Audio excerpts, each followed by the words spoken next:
All right, welcome everyone. Thank you so much for joining us for Vivial's first webinar of the new year, our 2019 Trends webinar, The Secret to Connecting with New Customers. Just gonna go over a couple of housekeeping items with you guys today, and then we'll dive right in.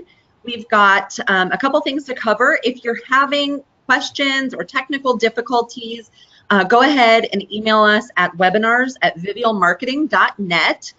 If you've got questions that you would like us to answer, we'll be doing a live Q&A at the end of today's session. If you've got questions, go ahead and put them in the chat section over there on the right-hand side of your screen, and we will get to as many questions from you guys as we can because we want to be as useful to you as we can today.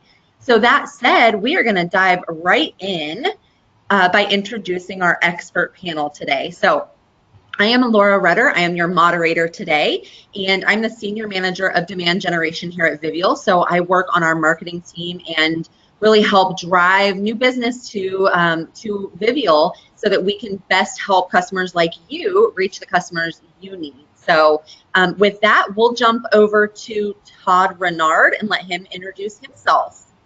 Thank you, Laura. Welcome, everybody. Todd Renard here, Vice President of Digital Product. My team's responsibility are really around developing strategies for our products and for our clients regarding content, regarding social, and local ranking factors. Awesome. Thanks so much for being with us, Todd. Laura, how about you?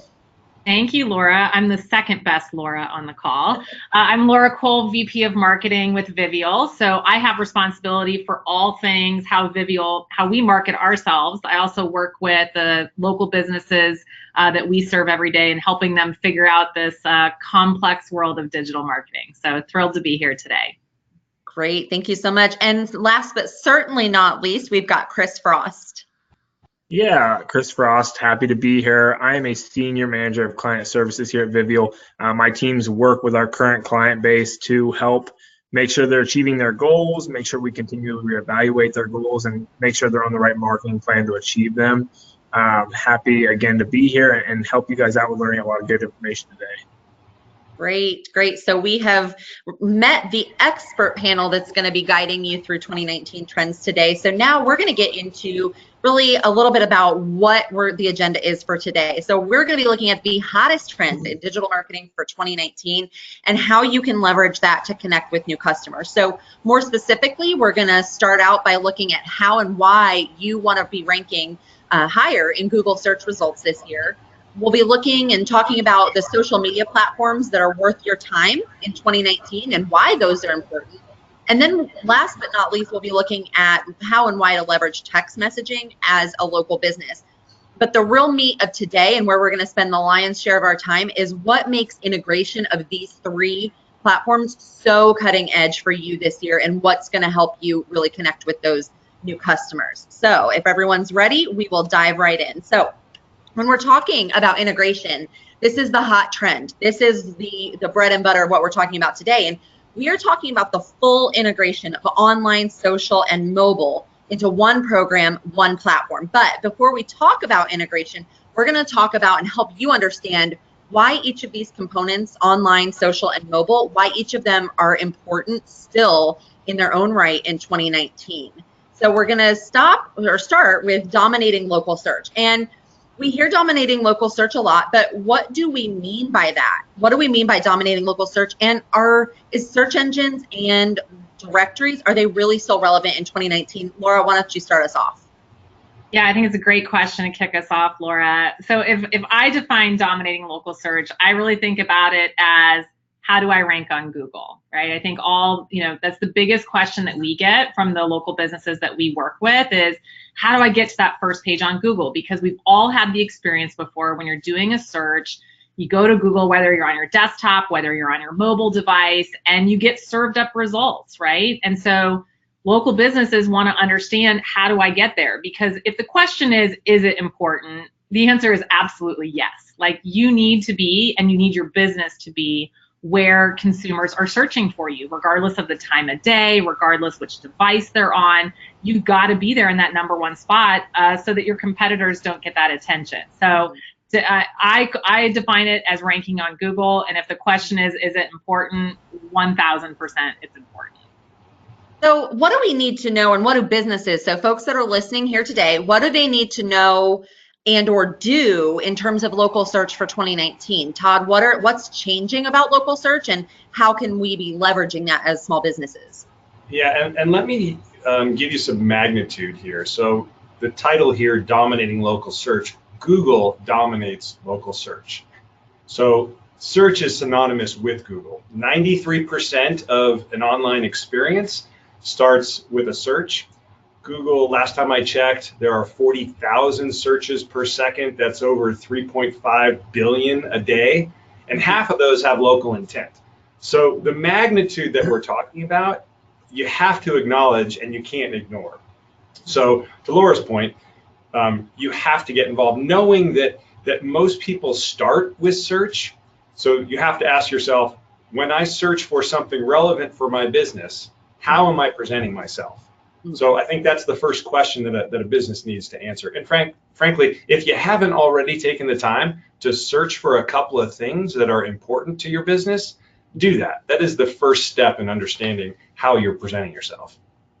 Great. Well, I'm going to come back to you in just a moment, Todd, because I've got a pressing question for you specifically. But Chris, why don't you tell us a little bit about, from our perspective, like our customers that you're working with day in, day out, what's their number one goal and how are you seeing them accomplish that? Yeah, when I think about dominating local search in our current client base, their goal is to be everywhere. Their goal is to diversify what they're doing to show up online. Customers look at any number of different areas online to find the solutions they're looking for. So it's not enough anymore to just have a website or just be in one area of the Google search. You have to dominate it. You have to be in all those areas. And you do that by having a diverse portfolio of online marketing websites, search engine marketing, Google Ads, local, Google My Business. You have to be in all of those places in order to dominate that local search. Take yourself from being an option to being the best option to being the only option. That's how you're going to get the business that you're looking for as a small to medium-sized business. Absolutely. So obviously very important for small businesses. Todd, I have one remaining question for you on dominating local search. I've been hearing a lot lately about the fact that here within the next year, 50% of online searches will be voice driven. So can you talk a little bit to our local businesses about how voice will impact dominating local search here in the next year to 2 years? Yeah, and I think it's important to just understand voice-assisted search and voice assistance. The hot Christmas item this year, or holiday item, whatever you want to call it, was the personal assistant, whether it's a Google or Alexa or you name it. But you have to distinguish between sort of the assistant, right, which would be scheduling, checking on package deliveries, things of that nature. Maybe a recipe, maybe an alternative. Personal experience would be, can you feed carrots to your dog? And the assistant will tell you. Voice-enabled search is really the ease and the convenience of being able to ask for something in a very question, natural language format. So the questions are much longer in nature than a traditional text-based search, which long tail industry terminology would tell you 3 to 4 keywords. Now it's more like 7 to 10. So the questions are much more complex, which means that the information about your business has to be much richer. And you have to be thinking even more so than before about the question-answer relationship of the information about your business, whether that's on your website, in content articles, in social, etc.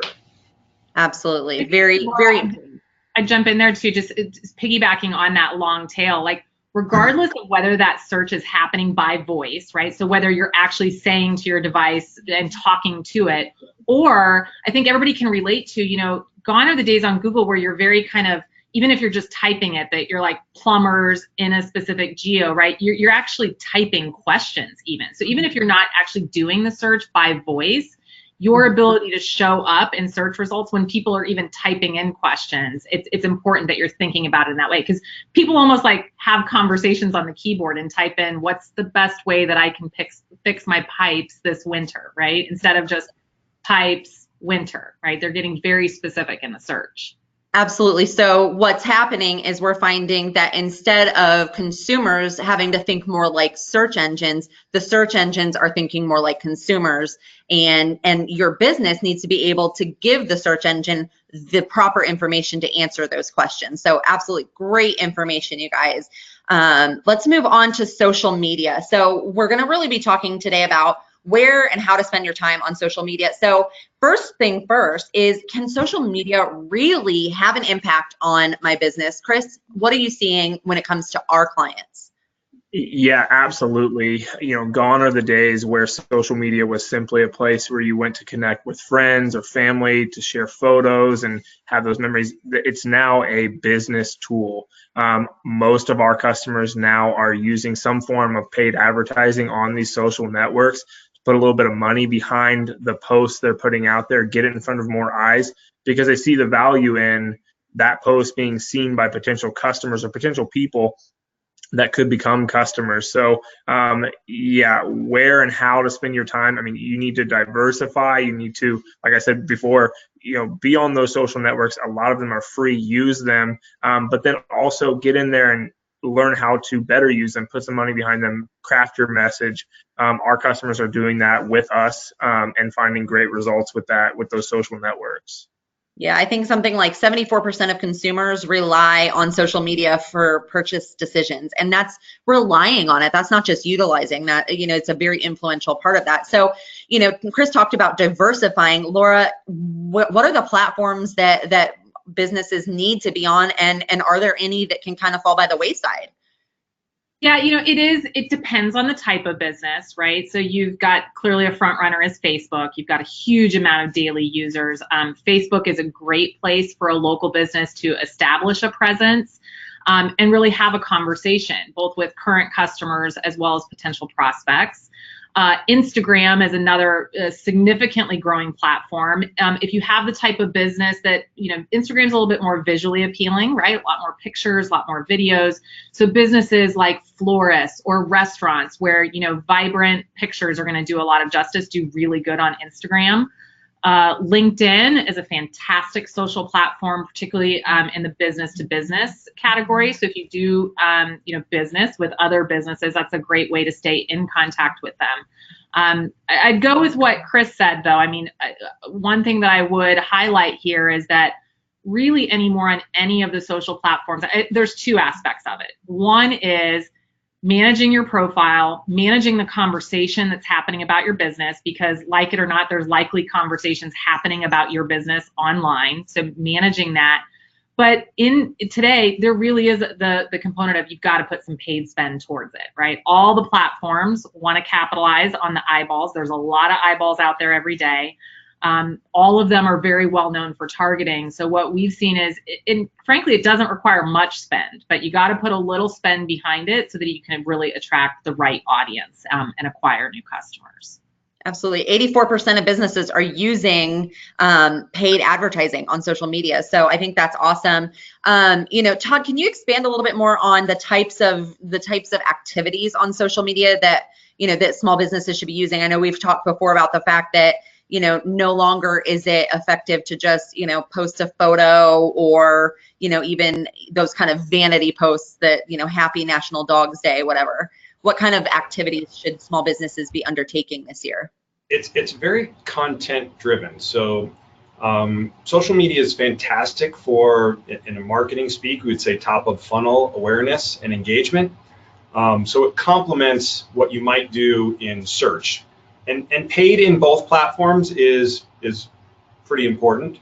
Facebook has made a huge effort to penetrate the SMB, local business community, by adding more tools and more features to their platform. If you don't already have a Facebook business page for your business and you're using a personal page, move to a Facebook business page. Explore, paid advertising for those type of posts. But your question about types of content, remember, these are folks that don't necessarily come to their social profile with an intent, specific intent. They're browsing, they're looking at their news feeds and that kind of stuff. So it's an opportunity to create awareness about something that may be relevant to them, which is very different from search. Search is typically very intent-based. I'm looking for something, give me results related to that. So you have to tailor your content to be of interest, right? Something that's shareable. Ask questions. Look for people to engage with your brand. Otherwise, you're just noise. So, Chris, I'm gonna push back on you a little bit because I know we've spoken about this in other webinars. What about live video or any type of video? I know that 95% of a message is retained if it's seen in a video. I think I've seen something like 12 times more shares that video gets over text and image combined. Is video something that even a small business owner can use? And what's the main tool that you need? And I'm kind of loading this question for you because I kind of know where you like to take this, but what can they do with video? One, absolutely use video. That's one of the most engaging pieces of content you can put out there as an SMB. Like Todd said, you don't want to just be noise. You want to put out a message that is engaging. It's not, not necessarily so intrusive and that intent driven. It's more of a, engage the client on this, but also give them an idea of what your business is about and the services and things like that. But that video has that lasting impact on clients. So absolutely use video. You can use that video across many, many different social platforms. So kind of getting a big bang for your buck when you put a video together. These videos, we all have phones in our back pockets. They don't have to be this huge production. They don't have to be this giant lights and all the sets, and you can pull out your phone, shoot a video of your services, your work area, your front of your building, things like that, and put it up on social media, in an instant, and that has a very engaging, staying effect on potential clients. Absolutely. That's where I was hoping you would take this. And I'll jump in just quickly and say, Vivial, we've got resources at our disposal, but many of you that registered for this webinar may have in fact seen some of our Facebook Live videos that we do promoting these webinars. Absolutely. That is done with a phone. Easy to do and extremely engaging. So I'm giving a little bit of our trade secrets here and our secret sauce, but that's just suffice it to say that even larger organizations, we're still using the tool that is at our disposal all the time. And unless anyone has anything to interject on social, I think this is a great segue to our next topic, which is ironically mobile, but we're talking specifically about text messaging. But I think before we get into the text messaging part of things, let's talk about mobile itself. And Todd, maybe you can start us out with helping us understand the impact that mobile phones are having on businesses and how we interact with customers and prospects.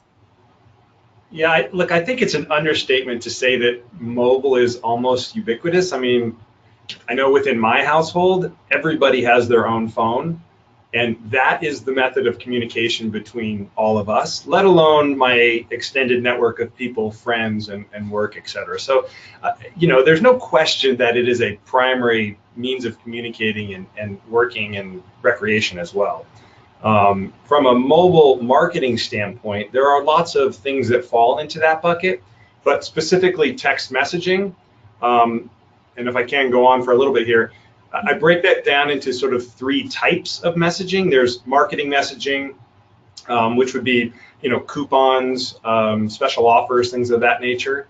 Then there's transactional messaging, which is something maybe your bank does. Maybe it's resetting a password. Maybe it's indicating that a shipment is on its way, something like that. And then you have the relationship messaging, which has a huge opportunity to build customer loyalty for a small business. And those are things like reminders, thank you, appointments, things of that nature that are really a one-to-one dialogue and a two-way dialogue as well, not just a push of information. So, and all three of those have a place based on the type of business. It's just understanding where they fit for what your customer need is. So Laura, I'm going to push on you then a little bit. Are customers really engaging with businesses from their mobile phones? Is it really effective? Yes. I would urge our entire audience to just think about, how much you personally use your mobile device. Industry stats, I think, say that the average person looks at their phone 80 times a day. And it's hard to imagine, right? Like I even think about myself, and do I do it? And Todd's doing it right now. Thanks, Todd. But we look at our phones a lot. They're glued to our hip. If they're ever not by your side, you kind of, wonder, gosh, where's it at? What happened, right? So the powers, very specifically, of mobile messaging is huge.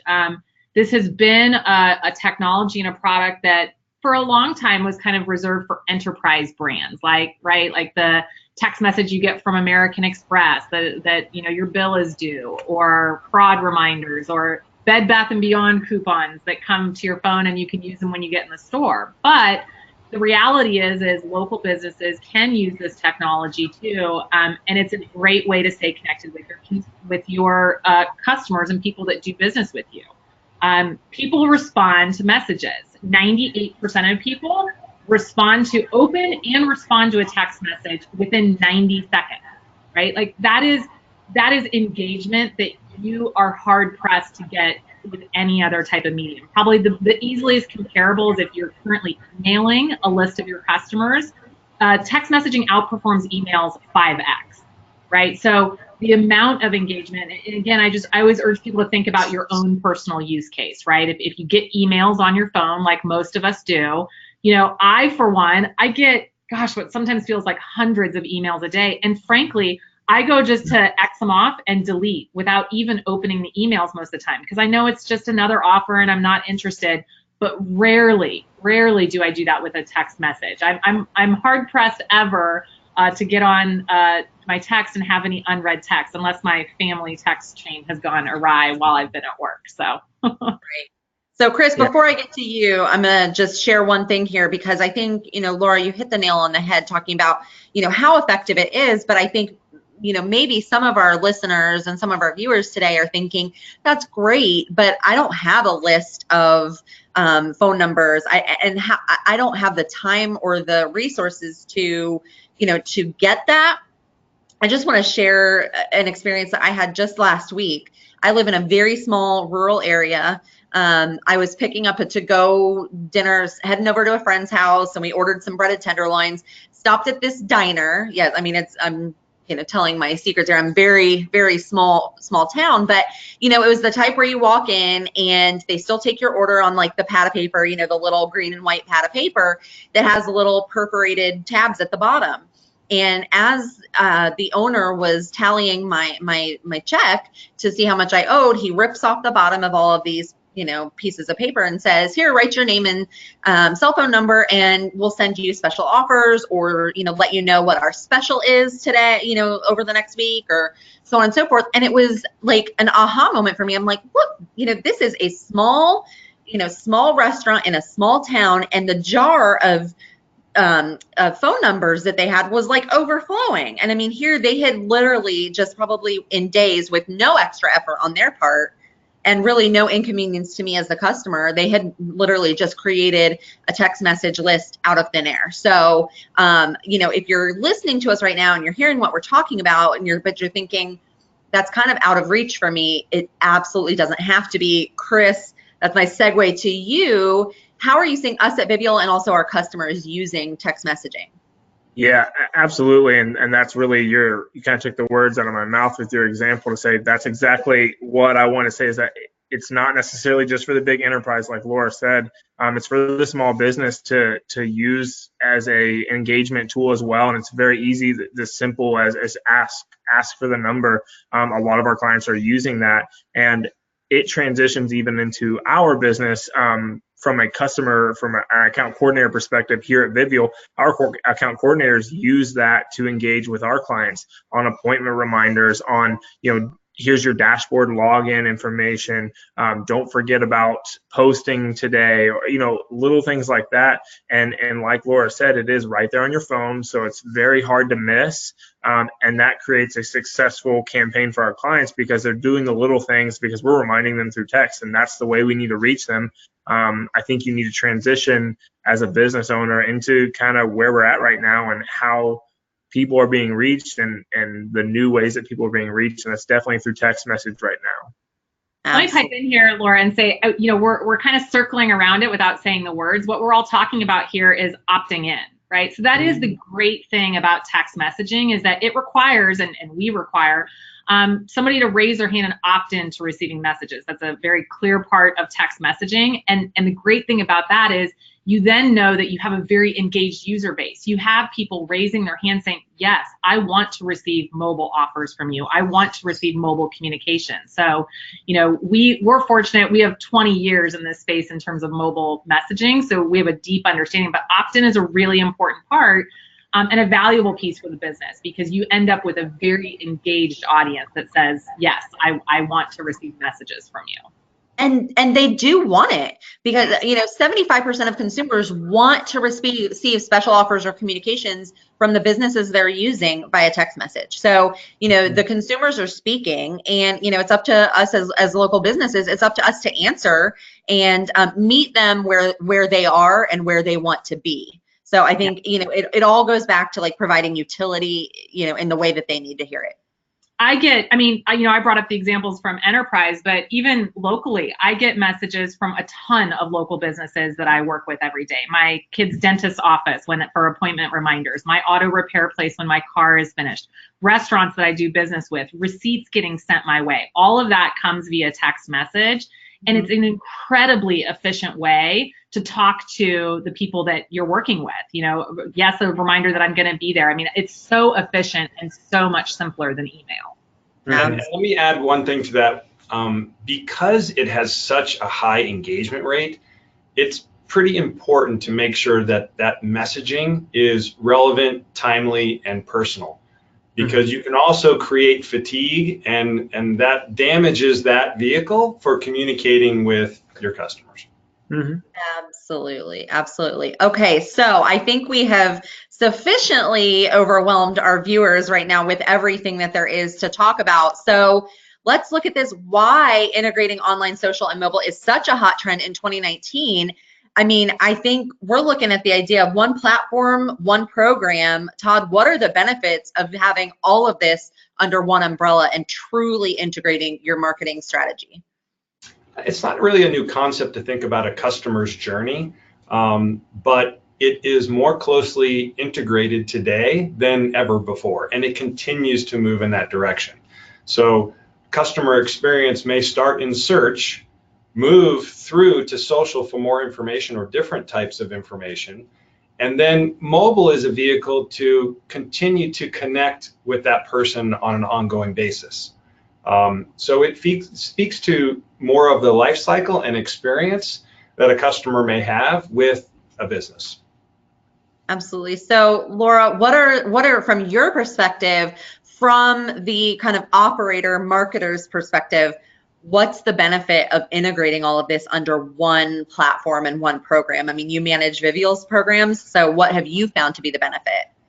Listen, I do this every day for a living, and I have a team that helps me too, right? I never lose sight of, particularly for a local business, how complex this can be, right? And difficult to manage and hard to keep up with it all. And there's, we've already thrown out a lot of jargon on this call, from Google to reviews to search to mobile. And so how do I track it all? So I think the biggest benefit of having it all in one place is the efficiency and the consistency, right? So for Vivial, we've got approximately about 20 office locations all across the United States, not to mention a brand. For a local business, that could be very similar to having, 5 locations of a restaurant, or, 5 locations of a salon. It's incredibly important that you have consistent information for all the locations that you have, even if you just have one location, that it be consistent and accurate across all the places that it needs to be. So I can tell you, I use our own products and services to manage our stuff because it's simpler, it's easy, and it gives me all-in-one access to be able to do so. So I think the biggest benefits to having it kind of all under one roof, I would use efficiency and consistency, which are really important. And those two words to me means it saves me time. So, and time's invaluable. Well, and I think we hear a lot of customers saying, they've got 6 or 7 different platforms or tools they're using to manage these different elements of their marketing strategy, making sure they get the same message across all of those, making sure that they then track the performance of all of those different campaigns, and then bring that back in to demonstrate the ROI and demonstrate the return they're getting in terms of growing their business. How many, we're talking about connecting with new customers this year, getting a visual of how many customers you're connecting with and what is working. It's a lot simpler when you're under one platform. You've got one program that's operating in many different spheres. So absolutely, I think the consistency and the efficiency that you're talking about. But then at the end of the day, as a small business, there's a few things that you don't have in vast majority, and that is time and resources. So you probably don't have 10 people or 20 people that can work on your marketing efforts, and you probably don't have a whole lot of time or money. So really streamlining and being more efficient is going to be key, and that's why we're pegging this as such a hot trend for 2019. Chris, how are you seeing this sort of approach to marketing, this integrated approach? How are you seeing that work for some of our current customers? Yeah, I mean, in short, it's working really well. I can tell you real life example from our platform and our clients. We integrate this all into the one platform that we use. Our clients can start with text messaging through our platform and send a text to a potential client to try and generate a review on Google My Business. From there, the client takes that text message, opens up Google My Business, leaves a review. They're engaging with that social network. By leaving a review, Google is going to see that very favorably and then potentially rank that business higher. You've used all three in one swoop, one motion to integrate into a marketing strategy that helps you ultimately rank better on Google and get in front of more clients. So our clients are using it every day and seeing results from it. And again, like everyone on here said, we don't have a lot of time and resources as an SMB, so being able to click a couple buttons and get a message out to 3 different areas or in 3 different ways is huge. Absolutely, absolutely. I'm going to take this opportunity to remind our viewers, if you've got questions for us, we've got these experts at your disposal to answer your questions. We'll be moving on to questions here in just a couple of minutes. So before we do that, though, we've got a special offer that we're going to share with you. But before we share that, I want to turn it over to our panel to see if they've got any last thoughts that they want to share on integration and kind of on our main presentation here. You guys, anything else? Yeah, I do want to make, so Chris made a really interesting comment about hitting a button and publishing was the example. One of the things that we spend a lot of time on, and my team spends a lot of time on, is looking at the landscape, looking at the tools that are available, and boiling that down into what is essential for a local business to know how to do, what is the most valuable thing that they can do for themselves. And taking that, and in this case, making that accessible and easy to use, an efficient tool within this marketing platform. Again, there's a lot of really great tools out there with a lot of advanced capabilities, and they're fantastic. However, you really do have to expect to be a perpetual student to learn how to use those effectively, or find a tool that has already been thought through, given you the essential things that you need to do to be successful, and focus on that, and then focus on your business. Absolutely. Yeah, I would say, we talk a lot, or we say a lot internally, that our attempt is to make the complex simple, because to Todd's point, we're hopefully making it sound somewhat simple here, but it is really complex. Like this space is, and the reality is in 2018, we actually saw one of the most volatile years in terms of change on Google that we've seen in some time, right? And so you need, if you're not, we don't expect that you're likely keeping up on those trends. So we urge you to find a partner who does, because it's complex. So, the goal would be to find a simple solution that helps you manage this effectively, so you don't get lost in all of the jargon and don't get lost in all of the change that's constantly happening. Yes, absolutely. And I'll only say that Laura and Todd are absolutely correct. Way to chime in there, Chris. Awesome. Awesome. Okay, you guys. Well, before we jump into questions, we want to share an exclusive special offer with you guys that is just for those that are registering for and attending this webinar. For a limited time, you can get $200 off as a one-time credit on any new digital product with Vivial. So this is an amazing offer, you guys. We definitely want to make, these services available to you. So we're trying to, help you be able to dip your toes in the water of integrated marketing here. Now, this is valid only until February 15th. So make sure that you ask your sales rep for more details. I know we'll be having folks reach out to you to, make sure that all your questions were answered today. So keep this in mind as you go through the next couple of days. So that said, let us move on to questions. And we've got questions rolling in from our viewers. So I will be going through those right now. So one of the questions that we had, we've talked a lot about like dominating local search and local presence and the importance there. We've got a question from a viewer. How does a business that doesn't have a local presence but is a virtual e-commerce business manage Google My Business when Google is so focused on physical presence, the location, et cetera, et cetera? Todd, do you want to maybe jump in on this one unless somebody else feels strongly? Depending on the business, Google does now support service area businesses and allows you to configure your GMB or Google My Business page for a service area business. So they do accommodate that now. I don't know that that's the first place I would necessarily tell an e-commerce only company to go. I might think more e-commerce shopping, maybe even consider Amazon, but certainly GMB is available to them. Sure. So that's a great, go ahead, Chris. I was going to say, I'd say reviews are still a big benefit for you on that platform. I mean, if you don't have an address and a local presence, you can still get a lot of value out of having good reviews, good interaction there as well. Absolutely, absolutely. So as a call out there, that what Todd was mentioning about the service area business, that is, if you are, let's say you are a plumber, you are something of that nature where you probably don't have a storefront, but you serve an area, thus a service area business, you can identify as such with Google My Business. So to his point, not probably totally applicable to an e-commerce only site, but definitely can help those of you that don't have a physical storefront.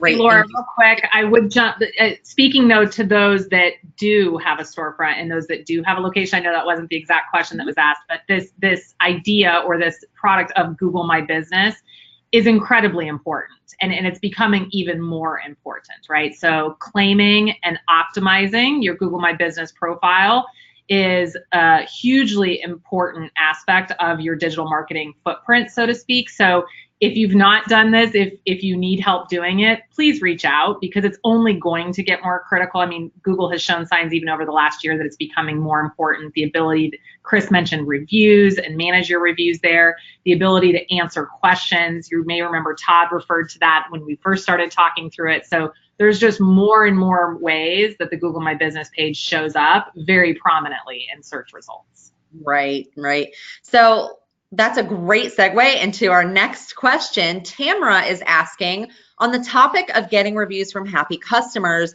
do you have any suggestions on ways to increase your engagement rate? We are struggling with getting our happy customers to follow through with posting a review. Who wants to take this one? And Chris deals with this all the day in working with our clients, but the number one thing I would say is make it simple for them, right? So first of all, I'm a fan when you ask for a review, I think you need to ask pretty neutrally, right? Not to say, hey, leave me a glowing review here, right? The review is going to be much more genuine and relatable if you just say, please leave us feedback, right? And then you're really going to get an honest taste for their review of their business. For our customers actually generate reviews via our platform, and it's as easy as the text message goes immediately out, right? So we talked earlier about the ease of the mobile device and the fact that it's in the hand. So you can imagine if you sent a text to your consumer saying, click here and leave us feedback, they can do it all right there from their phone. They never have to go to a different device. They never have to do anything else. So my number one advice that I would give is keep it really simple for them. Make it so there's no barriers to them being able to do it. Link directly to your pages where you want them to leave the review. Make it easy. Absolutely, absolutely. So I've got a question here. I think I'm going to throw this one to Todd. It's kind of a double-edged question here, and we'll start with Todd, and then others can jump in. Regarding text messaging, what software solutions do you recommend for using text messaging, and are there any regulations we should know about requiring text messaging opt-in? So I'm going to start with the last one first because there are a lot. It is heavily monitored and regulated. And we could spend a whole hour on that, so I won't. But just please be aware that there are very strict guidelines around short code usage and long code usage, which is a 10-digit number versus a 5-digit number, and what types of messages can be sent, and frequency of messages, and opt-in requirements, and requirements around having opt-out capabilities. Mm-hmm. So with that said, you really can't get into text messaging without a platform. Based on the type of text messaging that you're interested in, some are more integrations with a technology platform. So as an example, Vivio Connect is a technology platform of ours that would enable somebody via an API to integrate with some back-end system so that they could enable text messaging capabilities from some other system that they have. Reservation system, a reminder platform, sending out pictures from a photo booth, whatever that might be. If it's a much larger scale, then you might need something like, a dedicated short code where you're doing, enterprise grade mass messaging to, a verified opt-in list. That's a combination of a platform and a service, because depending on how complex your campaigns are and how many tiers you have, but we work with clients as large as Macy's and then down to sort of regional players on that level as well. So in between, there are sort of self-serve tools, right? To get you in the game and understanding it. And even lower than that would be just pick up your phone and, it's not the ideal situation on your personal device to be doing business in that way because it's your personal device. However, that is a starting point. Absolutely. And I'm going to jump in here and say, if Todd's response to that question sufficiently confused you all the way it did me, because if there is as much jargon in that one answer as we had in the whole rest, I'm going to go out on a limb here and hopefully getting the nod from Laura Cole and say, I would suspect that we will have a future webinar that will delve into mobile in a lot more detail at some point in 2019, with it being such a key component of our hot trends for 2019. I'm going to go out on a limb and say we'll probably delve more deeply into mobile in a future time, because to Todd's point, there is so much we could talk about when it comes to mobile, and so much that we could help educate you guys on that that could and probably will be its own topic in the future. So I'm going to get a couple more questions here, and then we will wrap it up. One thing, hopefully this is maybe a little bit easier of a question. Can one of you speak on an effective video length, or if the length determines engagement? Chris or Laura, you guys want to jump in on that? Laura, I'll let you take it. Okay, sure.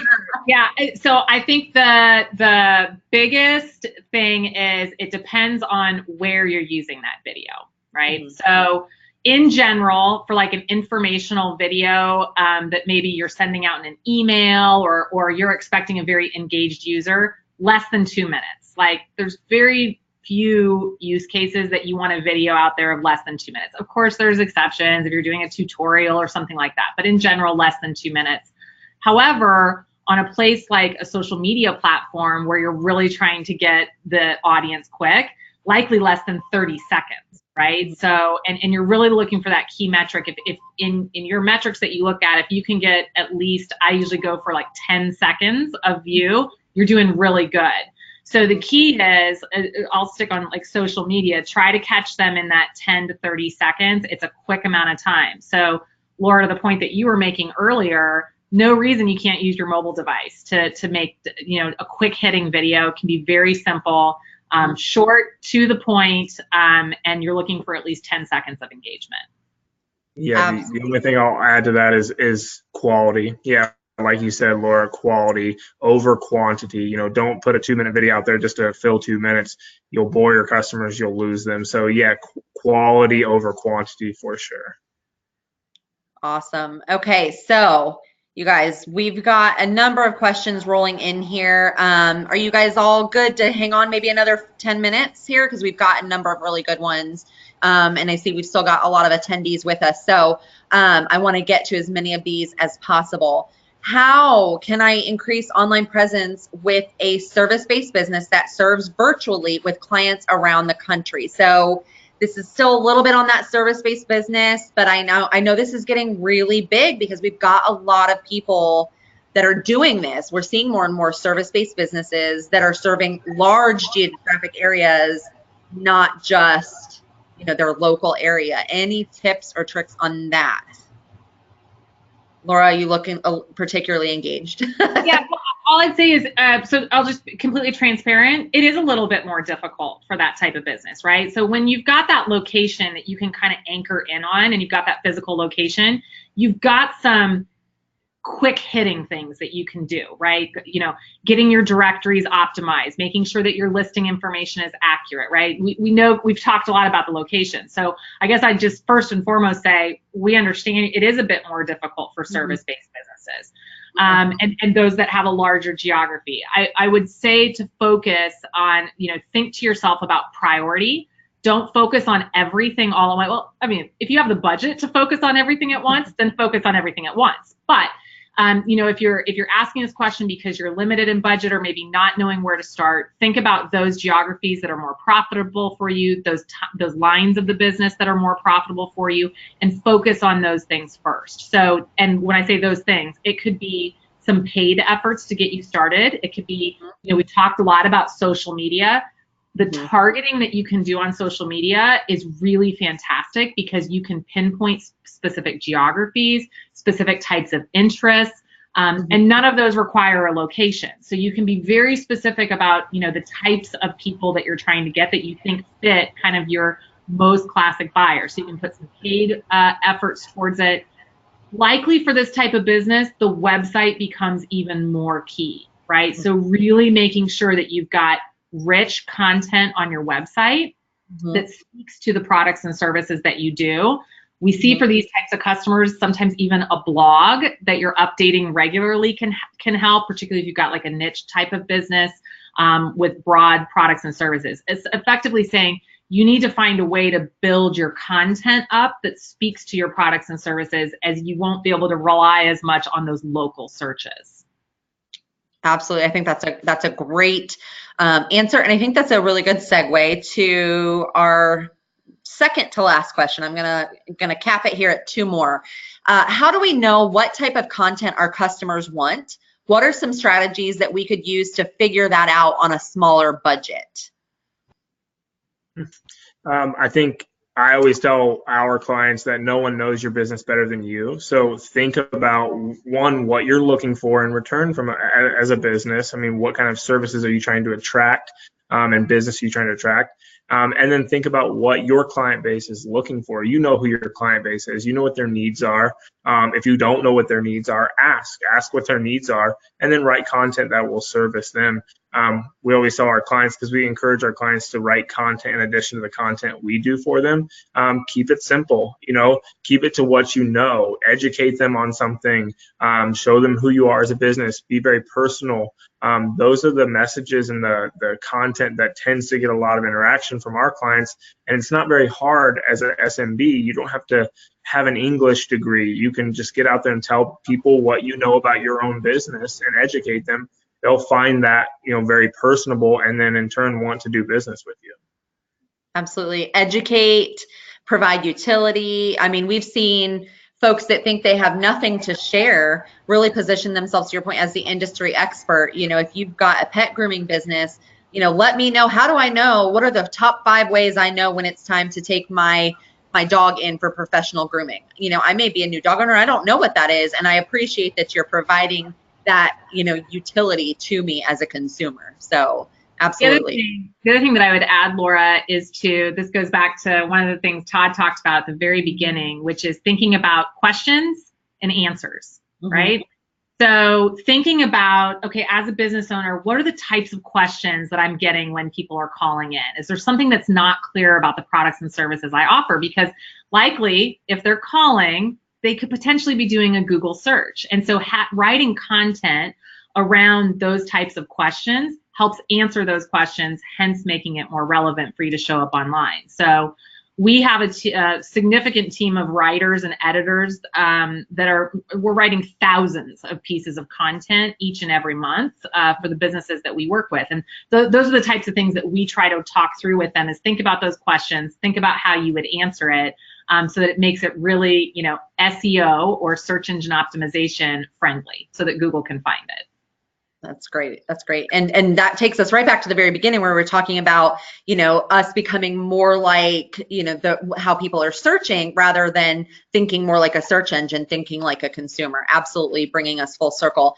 Last question here from one of our viewers, and I think this will really culminate everything that we've talked about, really well. What are the sorts of things an integrated or all-in-one marketing platform should include? What should I be looking for? How about Todd? Let's have you speak to this. Without going into everything, I would tell you one of the primary things you should be looking for is a consolidated view of performance metrics. So how is what you're doing performing? What is the return that you're getting, and is it meeting your expectations? So I'll put the one thing as you must have an integrated reporting and visibility into results. Absolutely. How about I'll go through all of you? Yeah, Laura.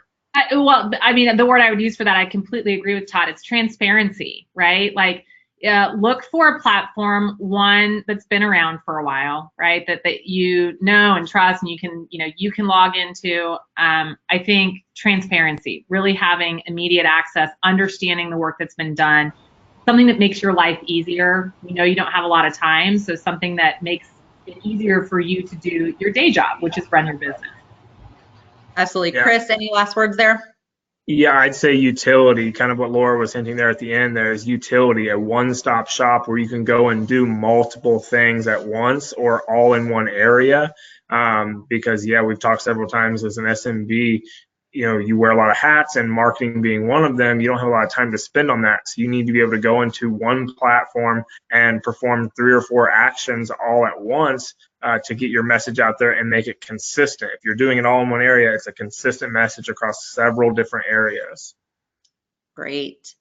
Well, hey, Laura, let me make one more comment. I know I'm going to be the last one. Absolutely. Absolutely. Which is, there are a lot of platforms out there that do a lot of things. You have to decide what's most important to you, because if you try to find something that has everything, it'll have too much and you'll end up with nothing because you can't use any of it. Mm-hmm. Absolutely. I think that's a absolutely wonderful note to end on.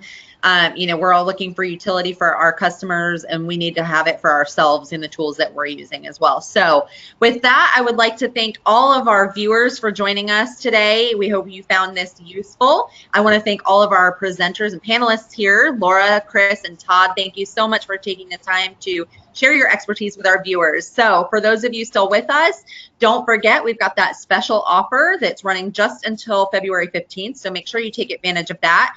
And then also the replay of this webinar will be available within the next couple of days at vivial.net/webinars if you'd like to watch the replay.